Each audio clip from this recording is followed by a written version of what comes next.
Donc, premier exercice, tableau de suite des appels d'offres. Donc, l'objectif, c'est juste rappeler certaines manipulations sur comment fusionner, défusionner des cellules. Donc là, on peut sélectionner les cellules et les fusionner. Voilà. Donc, tout se passe à partir du ruban depuis l'accueil. Ici, je vois exactement deux cellules qui sont fusionnées.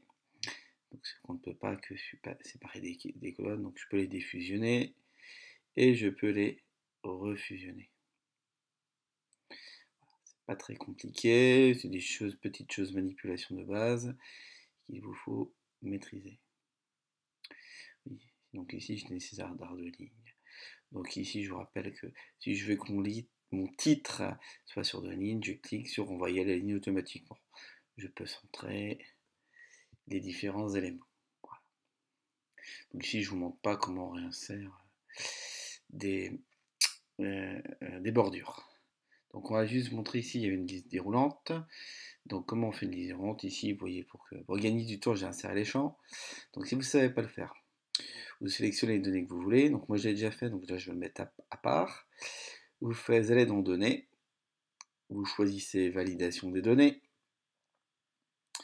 Et vous choisissez liste déroulante. Voilà, c'est pas très compliqué. Et ensuite, vous sélectionnez le texte. Vous pouvez également le taper et séparer les éléments tapés par des points-virgules. Voilà. Et voilà, j'ai une liste déroulante qui est faite. Bon, ça c'était la petite chose que je voulais vous montrer au travers de la réalisation de ce tableau. Donc c'était fusionner, défusionner. Donc ici, oui, j'aurais même pu fusionner davantage. Hein, mais bon. Ce sont juste des exemples de manipulation. Ici, je rappelle juste comment mettre de la couleur. Voilà. Chose importante, ce que vous avez tendance à négliger, c'est l'impression 1. Parce que pourquoi vous faites des documents, mais généralement, oui, hop, par défaut, il tient sur plusieurs pages. Prenez l'habitude d'aller tout en bas, régler la mise en page. Ou d'aller directement au travers du ruban, mise en page, et gérer la mise en page. Ici, un document qui serait sans doute mieux s'il affiché en paysage. Donc on clique sur paysage. Vu que je veux qu'un document aussi qui tienne sur une page, je vais faire sur une page. J'aime bien sur mon tableau que ce soit centré horizontalement. Ici, j'étais pas obligé de le mettre verticalement, mais ça va être beaucoup plus sympa. Voilà. Donc ici, on voit que le document, on voit ce qu'il peut donner. Bon, ici, je vois qu'il manque quelques lignes, donc je vais m'amuser à rajouter des lignes, à redimensionner. Si je veux mettre une taille de ligne automatique, je peux faire un clic droit et mettre exactement la même taille de ligne. Par exemple, ici, j'ai mis 30.